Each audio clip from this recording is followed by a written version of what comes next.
Welcome back to the YouTube channel. It's your favorite Brazilian, and today we are going to be answering supporters' questions. I'm going to be answering my followers' questions and advice. Let's just get straight into it.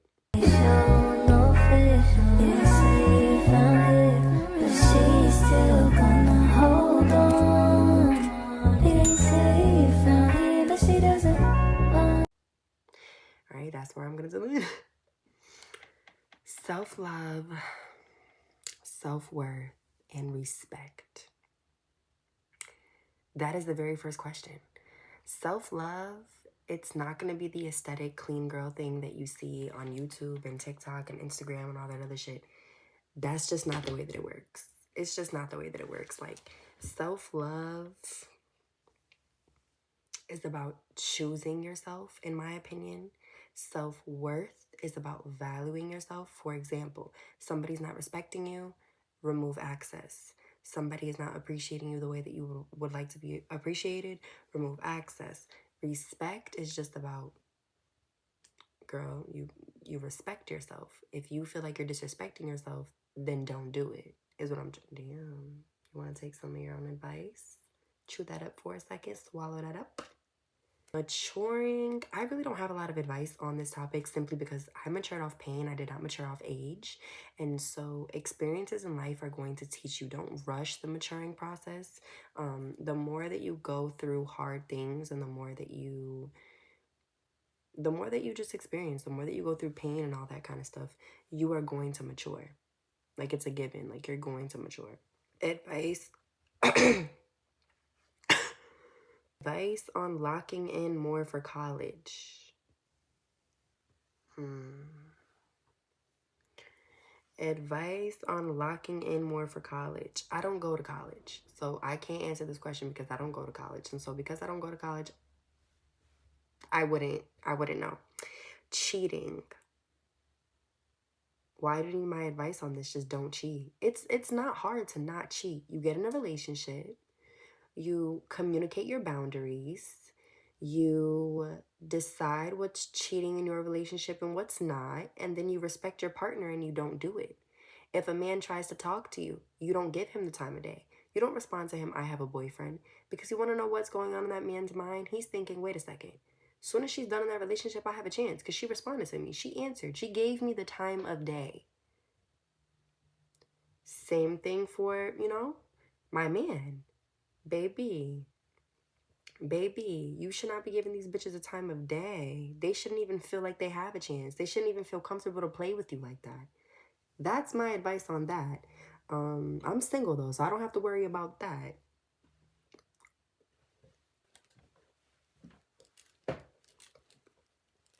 Arguments better with your partner. Handling arguments better with your partner is not about communication. People can communicate to the death of them. It's about comprehension. Are you understanding what your partner is saying, and are you giving him space to feel it? I'm assuming that you're a girl based off the username and based off, yeah, I don't think any man is named that. So what I'm going to say is men do not feel comfortable to express their feelings. We're in June. It's men's mental health.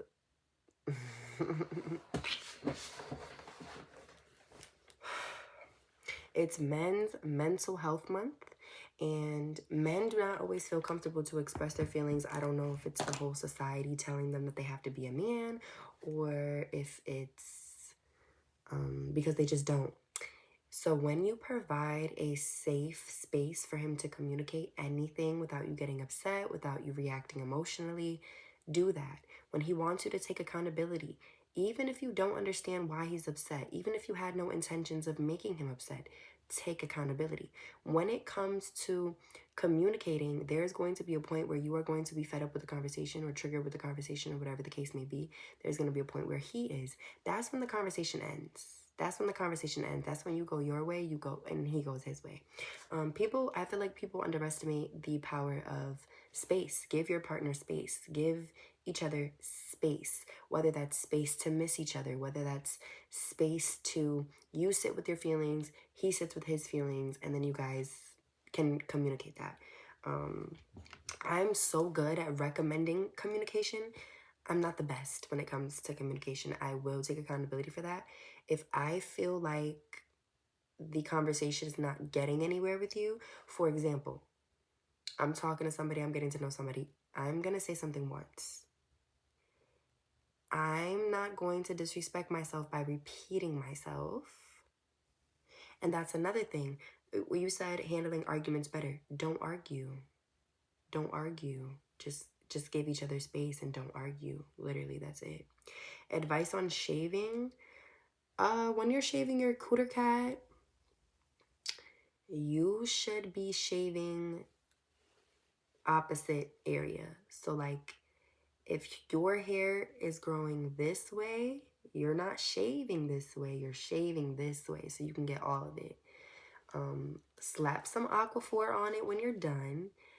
If you're shaving to get your pussy ate, this is so vulgar, you guys. This is not okay. If you're shaving to get your pussy ate, get that pussy ate tonight. Because by the time you wake up tomorrow, it will be prickly, it will be spiky, it won't be enjoyable. You will tickle his face with your cooch. I will say that. As for shaving for cleanly, I'm finding it. As for shaving for as for shaving for cleanliness, hey. As for shaving for next question. I feel like my life is over if I don't get a degree. Your life is not over if you don't have a degree. A lot of people are working their ass off to get a degree, and then they're working the same job that they're not happy at and that they're continuing to live paycheck to paycheck with. Your degree is not the only way out. There's so many different things that you can do. There's so many different courses, certificates that you can have to put you in a position where you can make money. And my advice to you would be get a trade, get a skill that you can learn, that you can make money off, and that you can fall back on. And my first advice would be follow your heart, follow your mind, go back to those inner child dreams and those inner child visions and ask yourself what you want to do. Degree aside. Degree is not necessary. I'm telling you that right now. How to be more feminine. So this is a difficult question simply because I'm feminine when it comes to the way that I appear, right? For example, lip gloss, nails done. My nails are always done. My hair, if it's not in a ponytail, it's out, it's moisturized, it's cute. Unless I'm having like, say I'm on my period and I just want to be home and I have the cramps and I don't really want to talk to anybody, then that's a whole different story. But as for being more feminine, don't listen to what any of like the social media gurus say or whatever, because being feminine is not about how you talk. It's not about how you act. It's not about how you cross your legs when you sit. It's about allowing things to flow. Feminine energy and masculine energy, they're energies, and every gender has an equal amount of it, or it should be balanced. Like every masculine man that you meet has a feminine side to him, has a restful, I just want to, I want to be nurtured, I want to be cared for. Okay? Women, same thing. Every feminine woman you meet, they have masculine energy. That's the energy that we use to get shit done, to get up and get some money, to get up and go to work, to get up and accomplish your goals, to get up and bring visions to life. That's when you play into your masculine energy, right? Cool. Again, feminine energy is not about how you act. If that's what you're looking for, then play around with that. Play around with different styles. Play around with what clothes make you feel feminine, what words make you feel more feminine. But don't play into the golden retriever, black cat energy bullshit, because it's bullshit, okay? I'm feminine as fuck and I have a lot of masculine energy, but like I said, on the outside, I just appear feminine. Eyebrows done. Eyebrows done. Nails done. Hair done. You know what I mean? But like, if you are not naturally a feminine person, there's no need to force yourself to be more feminine, because we are who we are. We are who we are, and however you want to act and how you want to show up is how you want to show up. And that's it. That's literally it. Advice on how to accept that being alone is better than settling. Being alone is 10 times better than settling. Settling is like saying this is as good as it's gonna get. It's a lie. The only person that's in control of how good it's going to get is you. How good do you want it to get? How bad do you want it for real? You know what I mean? And it's like being alone is better than settling if you're settling for example, say you are a deep and genuine person, but you're settling for lust and substituting it for connection. No, no, no, no, no. Being alone is better because you can actually decide what you want. Okay? You can hear yourself think. You can hear yourself ask yourself, wait, what do I want? And then you go and get it. You know what I mean? Settling, it's not as good as it's going to get for real. Please don't play into that. And at least when you're alone, nobody is disappointing you unless you're disappointing yourself, then that's a different story. But when you're alone, it's no drama. It's no outside opinions. It's no outside perspectives. It's no outside egos. It's just you and you. What do you want? How do you want to show up? What are you going to do to get there? Simple. Whether you're settling in a relationship, you're settling in a career, you're settling in a friendship, this is not as good as it's going to get. And the only thing that's stopping you from getting better and actually receiving better is the belief that you can't receive better. Once you have that self-limiting belief, do a little shadow work on that. Journal that. Why do I think that this is as good as it's going to get?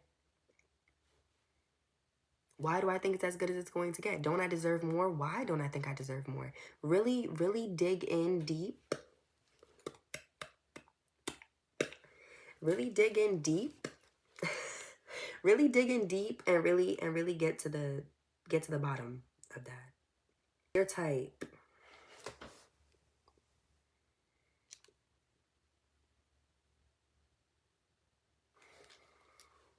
You know what my type is? I'm gonna tell you my type. It's not laid back, because the laid back ones lay with everybody. They lay with everybody. They fuck everybody. As soon as I hear the words, oh, I just be chilling, I know you're a whore. No need to convince me otherwise. Okay? That's my type. My type is the ones that aren't laid back, who don't have a nonchalant bone in their body, okay? Who like to have fun, who don't want to just fucking lay up all day. They want to go out. They want to do stuff. They want to experience things together, okay? My type is... Relationship-wise, if I'm going to have a boyfriend, he needs to, obviously I need to be physically attracted to him. Height, I don't really care for. As long as you're a little taller than me, you're good. You don't have to be... I do kind of like when they're 6'3", though. 6'2", 6'3". If we want to get technical, If I have to get on my tippy toes to look at you and you got me, I'm melting. You got me, I'm tender. You have me, I'm not going anywhere. But like I said, he could be my height too. Like, I don't go based off type. It's just if I like you, I like you. And if I don't like you, then I just don't like you. And that's it. How to deal with a toxic mom, mood swings, taking anger out on you, etc. You need to understand that when your mom is taking her anger out on you, those are her feelings to be projected. They don't have anything to do with you. So once you have that perspective, you can let it go in one ear and out the other. You're going to find a safe haven. You're going to find a friend that you can sleep over occasionally. You're going to find a cousin that you can sleep over occasionally. You're going to your grandma's house if you and your mom aren't getting along today. Like little stuff like that. Find a place where you can go, where you can just quiet the noise a little bit, because it does get hectic and it does get to a lot. As for the mood swings, you can't really control those. You can't control her mood swings. You can't control her anger. You can really only control the way that you respond to it. Of course, you can sit there and feed into the argument, but now her energy is affecting your energy. Best thing that you can do the things around the house. Coming from somebody who does this, you lock your room and you stay in your room and you give yourself time to just breathe and be away from her craziness. Away from her craziness, because it can get crazy. Was my phone at 7%? How do I get in the club with no ID, or where can I get a fake? I don't know. I use Pretty Privilege to get in. I've never been asked for my ID. Well, I have before, and I was supposed to memorize somebody's birthday, and I didn't. That's the only time. Other than that, they just look at me and be like, okay, you can come in. Just go to one of those websites online, get a fake ID, make sure that it passes through the little scanner thing, and you should be fine. How do you retain your hair length? So when it comes to retaining my hair length, and I'm gonna show you guys real quick.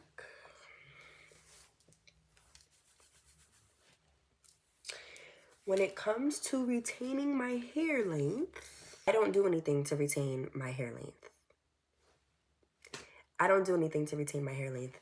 I am just Brazilian, so I have very thick, long hair, and my hair grows extremely fast.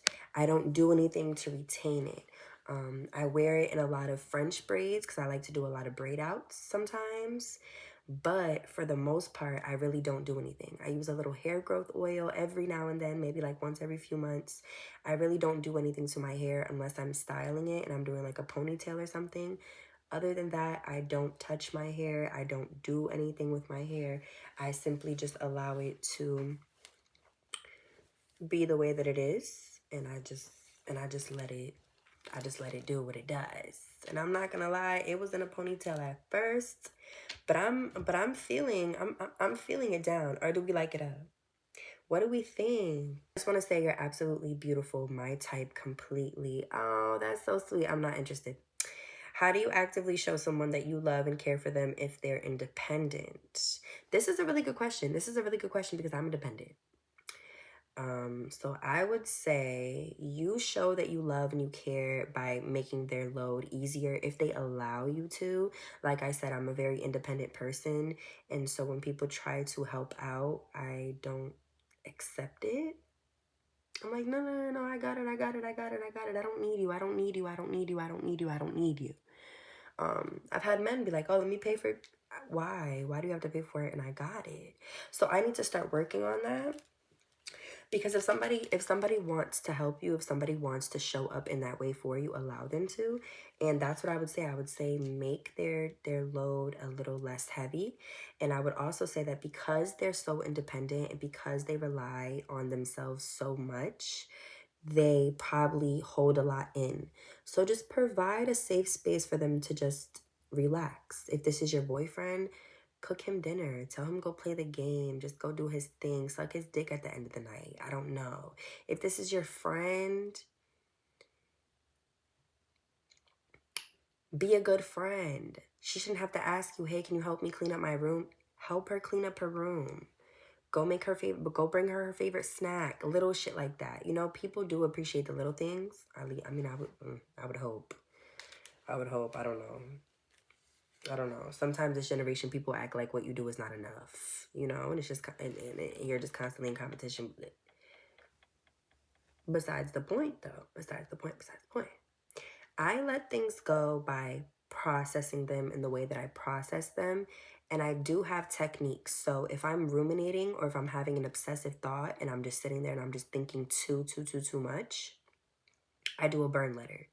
And a burn letter is you take a notebook, you take a pen or a pencil or whatever you feel like you want to use, right? And this isn't the pen or the pencil. I just have to reapply my bottom mascara. I'm sorry. You take a pen or a pencil and you write down in a letter and you say, dear whoever the person is that you're trying to let go. You say, dear, and you write down everything that you wish you could have said to them, or you write down everything that you wish you could have experienced with them. Whatever it is that you're struggling to let go, that is the opportunity for you to let go and for you to write it in the notebook. Once you write it in the notebook, you are going to allow any emotions that come up for you as you're doing this burn letter. So if you're crying on the paper, allow yourself to cry. If you're getting angry, allow yourself to get angry. A lot of people ask, okay, well, how do you process emotion? How do I just let it go through my body? You breathe. You breathe. You literally breathe. That's it. That's it. You just breathe. Human emotion only lasts in your body for 90 seconds. That's it. So if you can grace yourself with those 90 seconds to just feel how you feel instead of attaching a negative thought to it. For example, I'm going to give you a broad example, but it just goes with what we're saying. So just keep up a little bit.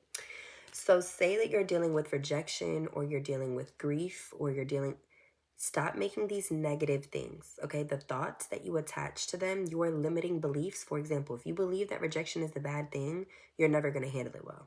If you believe that grief is a bad thing, you're never going to handle it well. And I'm not saying that you have to I'm not saying that you have to bounce around with whippity doo, fucking hooray, just whoa, whoa, yes, somebody died. No, I'm not saying that. All I'm saying is perspective is everything.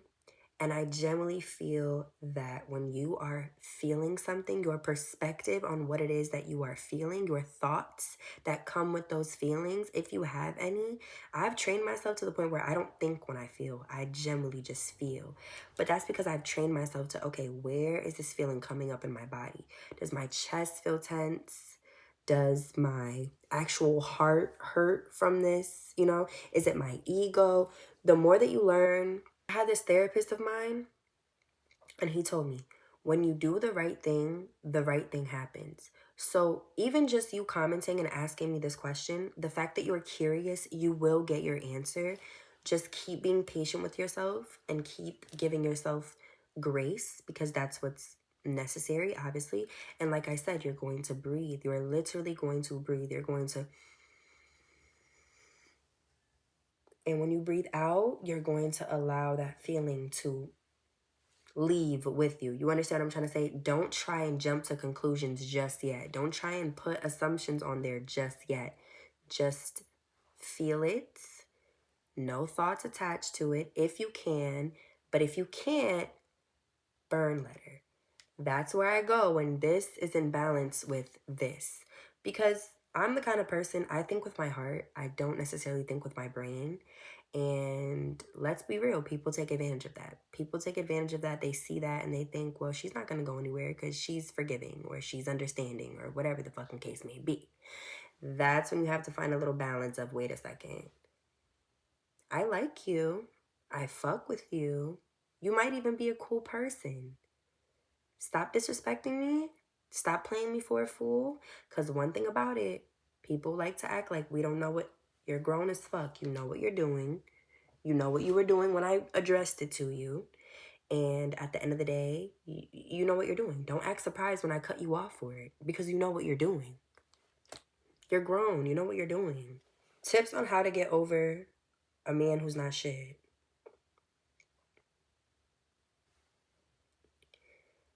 Okay. I'm not going to go and tell you get another one. Stop listening to people when they tell you, oh, well, to get over somebody, we just got to go to all these parties. We just got to get you fucked up, and we just got to get you to fuck this person and this person. Once you fuck somebody else, you're not even going to think about him. I'm not about to say and encourage you to do that.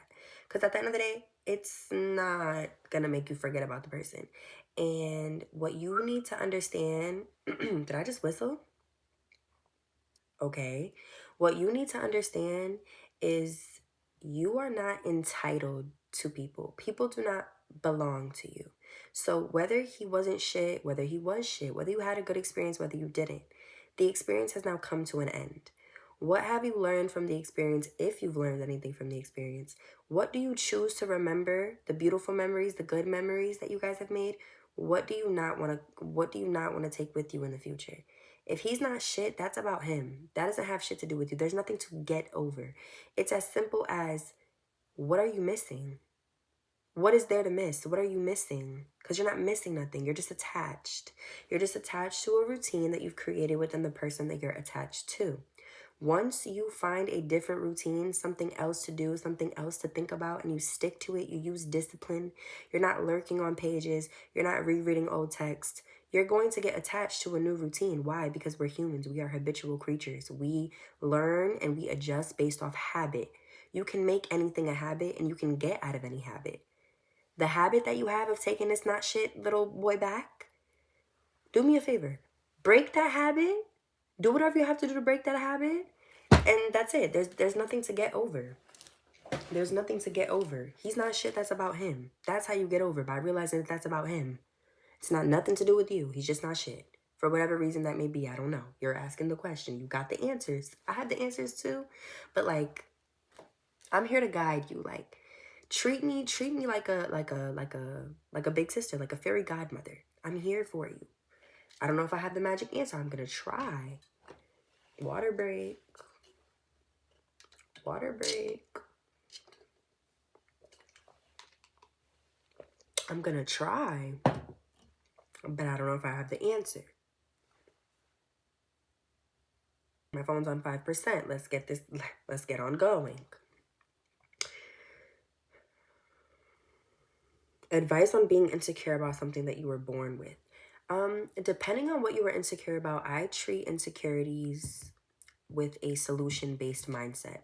So whatever I'm insecure about, I'm gonna be a little transparent here. I'm a curvy girl. I don't like my cellulite and I don't like my stretch marks.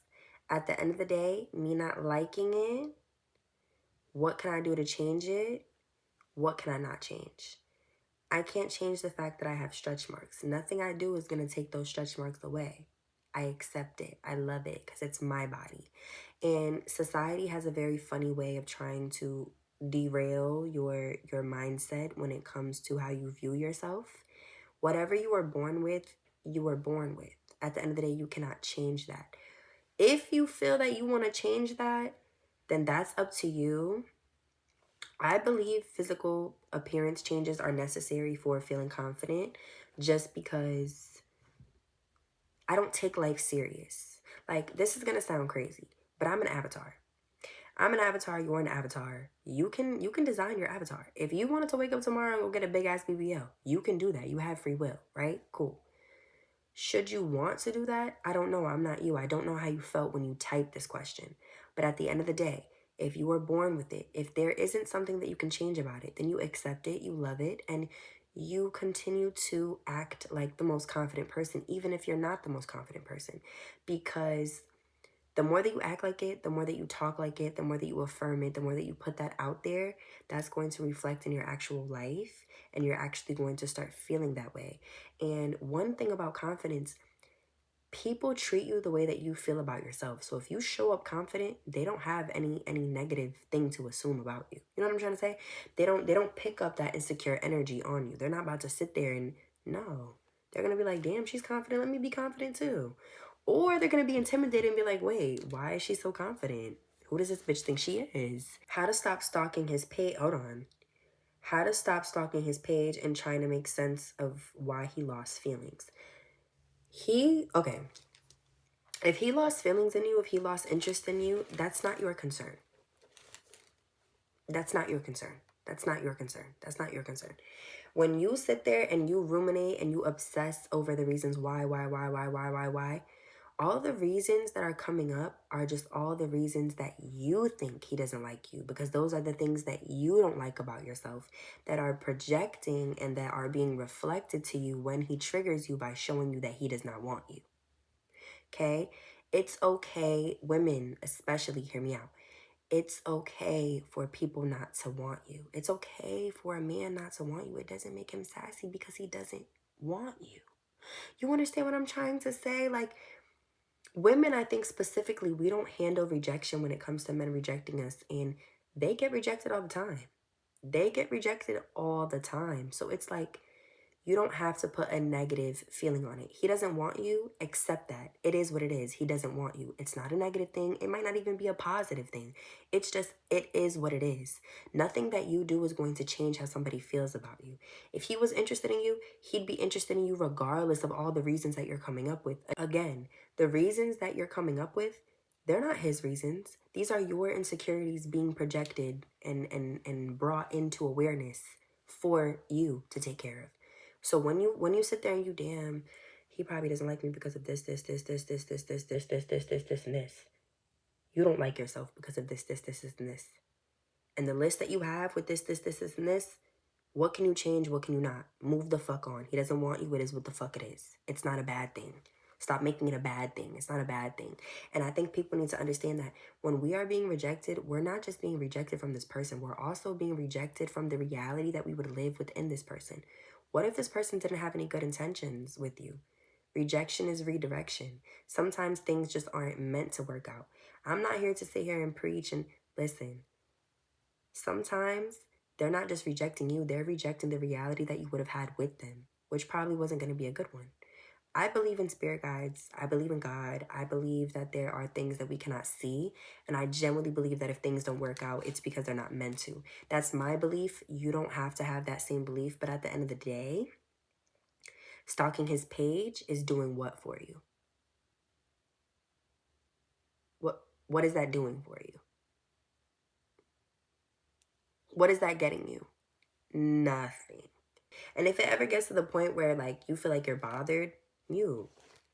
Mute. Forget that he exists. Go do something. Go pick up a book. Go touch some grass. You know what I mean? Yeah, that's what I would say to that. I want to try my content creator journey. It triggers me so bad. Where do I start? You start anywhere. You start anywhere. To anybody who wants to do content, who wants to actually engage with content, make it, edit it, whatever it is, you start anywhere. Everybody starts somewhere, but don't overthink it. Don't think that it has to be the cleanest camera, the best quality. Just create. The validation that you're looking for is in your creation. That's why I generally think that content creation is not for everybody, because if you don't like it, if you don't have a passion for it, if this is not something that generally sparks something in you, it's not gonna last. Because like I said, the validation is in the creation. It's about creating something. Anything can be content. If I sit there and I talk about how my day was, if I make it relatable, if it makes somebody feel like, she's just like me, boom, content. Content is community. You need to be yourself.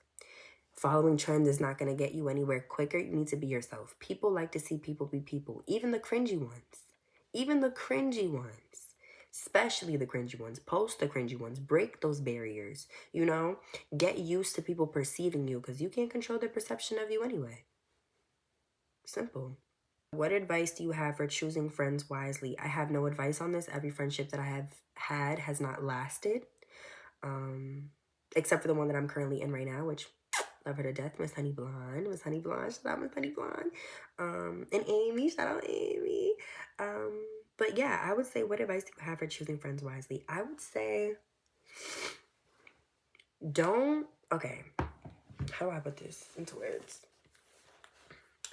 I would say when it comes to choosing friends, you're going to choose people who don't gossip about other people, and you're going to choose people who have things going for themselves, because it's going to put you in a mindset of, wait a second, I want to do something with myself. Don't hang around bums. Don't hang around pretty women who are male-centered. You're a girl, right? I think, let me look at the username. What advice do you have? Yeah, you're a girl. Don't avoid male-centered friendships. If every time you and this girl hang out, it's about her man not calling her man not texting her, this man not finding her attractive, you know, she's going out to the club, the only thing she's concerned about is man,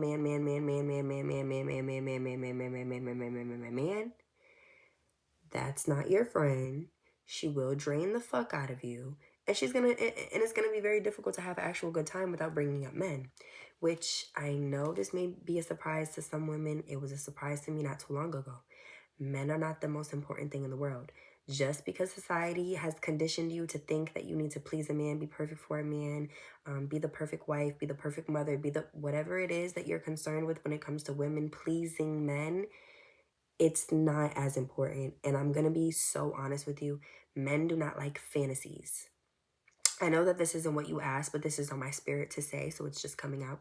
Men don't like fantasies. They don't. I'm sorry, they just don't. They like, a man will be turned on by you just being in your zone, by you just being your carefree, I don't care self, more than he's going to get turned on by you putting on a show and trying to act like the perfect girl.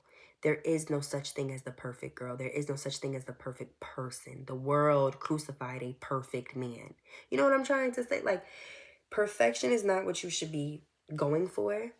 And like I said, stay away from male-centered friendships and stay away from egotistical friendships. If you are around girls who everything is about their ego, everything is about who they think they are, what's on their feet, what's on their body, how much money they have, things that you generally just cannot take with you. But keep in mind how I'm saying the main thing, okay? Because certain people will put an emphasis on certain things. If their main thing is male-centered, it's a no. If their main thing is operating from their ego, it's a no. If their main thing is being shady towards you, but using little like jokes and stuff and then saying it's a joke, even though it's really not a joke because there's some truth to that joke, and it wouldn't have been funny if there wasn't a little truth to that joke, not your friend. That's what I would say. I would say use your discernment and rely on your body more than your mind when it comes to your connections, because how you feel around those people is a reflection of the energy in the room with you. If there's hidden animosity, you are going to feel that. If there is negativity, you are going to feel that. If there is ingenuineness, is that even a fucking word? Whatever. If you feel that it's ingenuine, it's not genuine energy, it's not genuine vibes in the room, you're spot on. That's how you feel. Okay? You're not supposed to feel uncomfortable around friends. You're not supposed to feel anxiety around friends. You're not supposed to feel like you can't be your true self around friends. Anytime that you feel that, don't internalize it and be like, oh my God, I can't act like myself. No, these people make you feel like you can't act like yourself. Go ahead and remove yourself from that. Mommy issues in general, how do you cope? When did you notice the problems in your relationship? I noticed the problems within me and my mom's relationship during... So I don't want to say necessarily problems in the relationship because she's the problem. I'm sorry. She's the problem. The instability is the fucking problem. But I noticed that when I was younger. Like I said, I grew up in a very unstable environment, a lot of chaotic arguments, a lot of just adults going back and forth with each other really over nothing in front of children. Me being the only child at the time. So I would want to say I noticed when we would go to my grandma's house and we couldn't have one little sit down or one dinner or one lunch without them literally being at each other's throats. And then I noticed that when she would have a bad day, she made it a bad day for both of us. So say she had a bad day at work, we're arguing when she gets home. But I don't want to put all of the blame on her because I am a very free-spirited person. I'm very rebellious in a way. I don't like being told what to do. And it doesn't really work out that way. It's like you got to think about it like this. You're not going to be the perfect daughter or the perfect son. You take accountability for what you can. But as for her being the actual problem, I grew up in a very unstable environment. And so just watching her and her relationships in general, how they always ended up into an argument, how there was never any actual clear communication, and how she never actually felt safe within her own skin. She was always very defensive, and that would come out in the way that she argued. As for our relationship, it really didn't get as rocky up until I want to say middle school. Middle school, 8th grade, specific, matter of fact, high school. Because 8th grade, all of my middle school friends went to a whole different high school, and I went to an entirely different high school. And even though the high school that I was going to was only like 10 to 20 minutes away from the high school that I was originally supposed to go to with my friends, Bethel High School was extremely white. And I know that I know that I'm white, and maybe I'm being a little stereotypical, but I'm talking straight Karen's, Tiffany's. No, literally, no, stop, swear. No, swear. You got Lululemon too, swear. No, for real. And all my friends went to, I can't really disclose for safety purposes, but where there was a lot of fights and a lot of ratchetness and ghetto-ness. And I've always identified with a little bit more of like the ratchet side. I just feel more comfortable because they're free. Ratchet people are free, respectfully. You talk to any older ratchet person, you can just tell they do not give a fuck. They don't care. They don't care. They're just free spirited.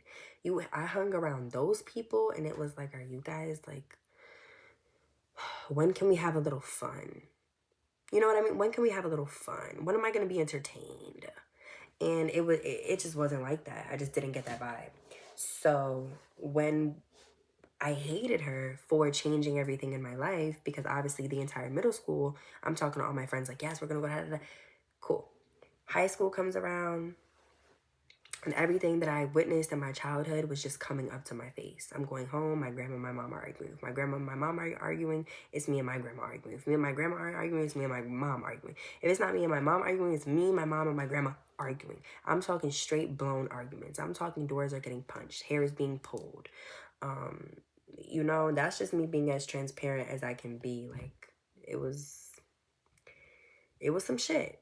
But like I always say in my other videos, my mom, I call it toxicity because it's not normal for you to have such a on and off, on and off, on and off, on and off, on and off, on and off, on and off, on and off relationship with your mom. It's just not, and it is toxic. But she is aware of the generational curses that we need to break and that we need to be aware of. So she does her best, but like I said, I would say the problems in our relationship, she's always been the problem. She's always been the problem, and witnessing the problem and then me becoming the problem and then having that rebirth of like, wait a second, we don't have to be the problem. That's when things started to clash a little bit, because the more that I became aware of my healing and the things that I wanted to change, the more that her words would trigger me, the more that her attitudes would trigger me, the more that the way that she handled even a simple conversation, I would just look at her like, yeah, you know what, let's try again next year, because I'm not about to deal with, you know. And that really caused a problem because, you know, any mom, you sit there and you be like, hey, I feel, oh wow, you're so disrespectful, you're so ungrateful. How am I disrespectful? How am I ungrateful? I'm literally just saying I feel. I'm literally just telling you how I feel. But okay, I guess. Let's go with ungrateful. Let's go with ungrateful. Let's go with disrespectful. Even though, again, I take accountability. Sometimes I can be a little ungrateful. I am a extra person. I like to have a lot. And so sometimes, even if I'm given a lot, it's not enough. And I need to work on that. I need to work on that. Bad.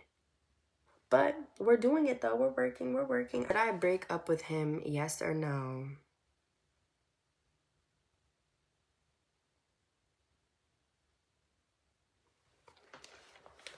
Let me get this straight. Let me get this straight. Let me get this straight. This is your relationship. Only you know if you want to break up with him or not. But I'm supposed to give you a yes or no. How to be comfortable with being alone. Being comfortable with being alone is about understanding that you are born alone and you will die alone.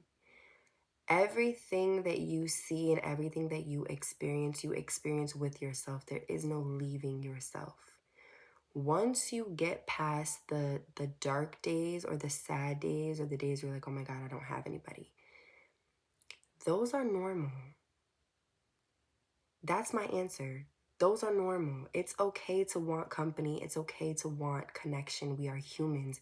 We are meant to connect with one another. Just because it's become a trend to be alone and not give a fuck and nonchalant this and I don't care and I don't care. Just because that's become a weird ass trend at that does not mean that that needs to be your reality. It's okay to miss people. It's okay to not want to be alone. It's okay to do things to change that. There's multiple community things that I'm sure that you can sign up for in your city to meet people, groups that you can join to meet people, parties to go to meet people, friends that you're already friends with. Tell them to, all right, have good experience, have bad experience, get around people. But my whole thing is, you don't need to be comfortable with being alone if you are not already naturally comfortable being alone. If life is not already naturally leading you that way with, Damn, oh my God. For example, with me, right? No job, no car, no boyfriend, no friends. Life forced me to be alone. And at first, of course, it was uncomfortable. Now I prefer it. That happened naturally. There is no secret recipe for, well, now I'm alone. Yeah, you can do hobbies and yeah, you can color, but you know how many times I took out my coloring book and sat there and said, damn, I miss him, or damn, I wonder what my friends are doing right now. It's not substitute for connection. You are human. You're meant to connect with one another. It's okay to not be 100% comfortable with being alone. I don't know if that was the answer you wanted, but that's the answer that came up on my spirit to say. So, how to stop repeating toxic relationship cycles. You need to admit that you are the problem. You need to admit that you are the problem. You need to ask yourself why you've been repeating these toxic cycles in the first place. What is so familiar to you and why? Why are you so afraid that the relationship might work out? Why are you so afraid that you might get left? Things might not work out. Where is your fear coming from? All these fearful feelings that we feel in relationships now are rooted in childhood and how we dealt with relationships back then. Or maybe they're a recent trauma that you had from a bad relationship that you had, whatever it is. But you stop repeating by taking accountability and by doing things that feel uncomfortable to you. For example, I'm going to be transparent here. One of my toxic relationship cycles that I was constantly putting myself into, and honestly I still struggle with, is self-sabotage. As soon as I start to like the person or even get comfortable with the idea of them liking me back, I cut off all contact. I cut off all contact. I do. I don't answer texts. I don't answer calls. But I only do this, well, I used to do this, let me not affirm that. I only used to do this in stable relationships. Like I said, I grew up in a lot of toxicity and a lot of chaotic energy. So now that I'm healing, the wounded version of me is most comfortable with chaotic energy. I'm comfortable with, we're arguing today, we're getting along tomorrow. Then we're arguing again tomorrow, we're getting along today. And it's just a constant. Is he going to text me today? Is he going to call me today? Does he care about me? Does he like me? And I would find myself more attracted to men who honestly just didn't give a shit compared to men that were there. It's not because nice guys finish last. It's simply because I needed to heal. So when you ask me how to stop repeating toxic relationship cycles, you jump into the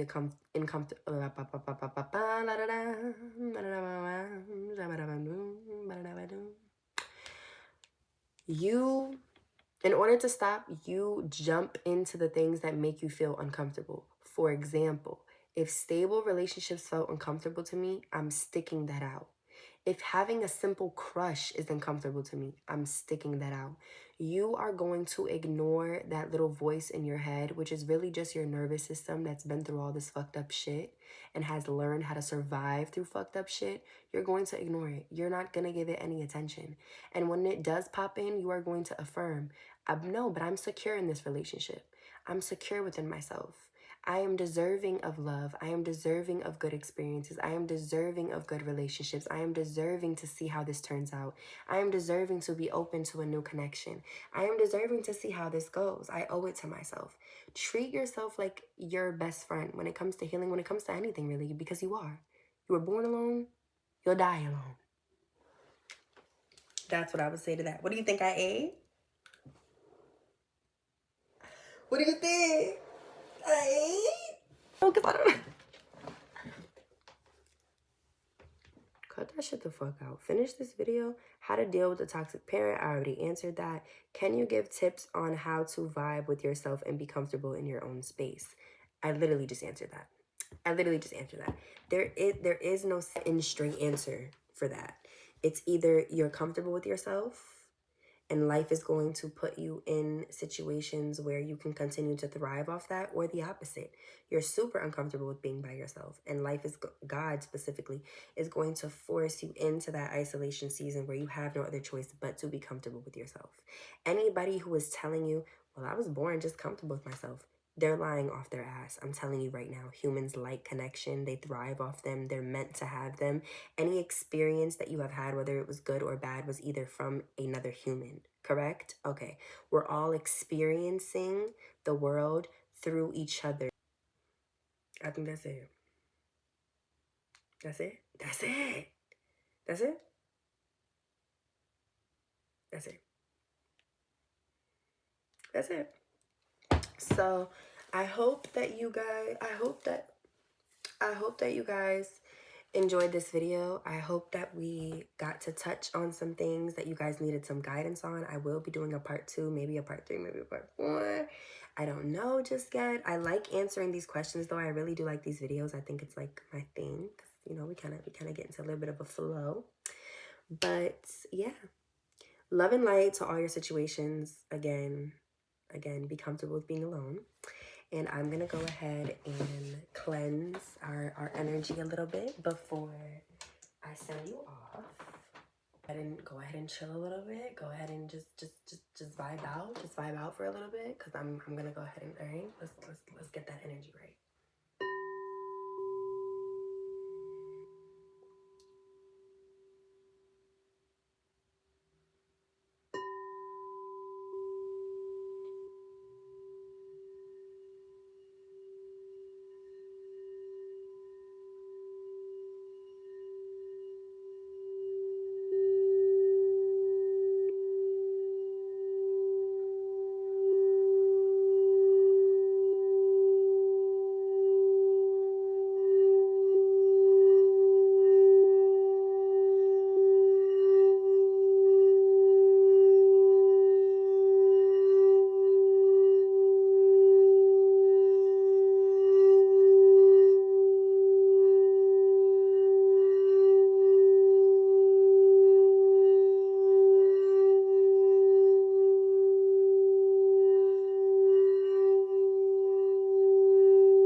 Okay, that was it. That was the YouTube video. I'm glad that you guys enjoyed.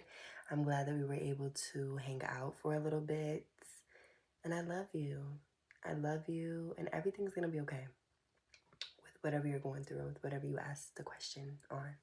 Go tune into my story time if you haven't already, because those are fun.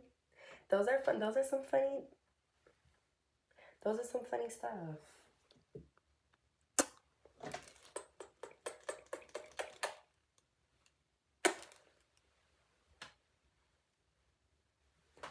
Yeah.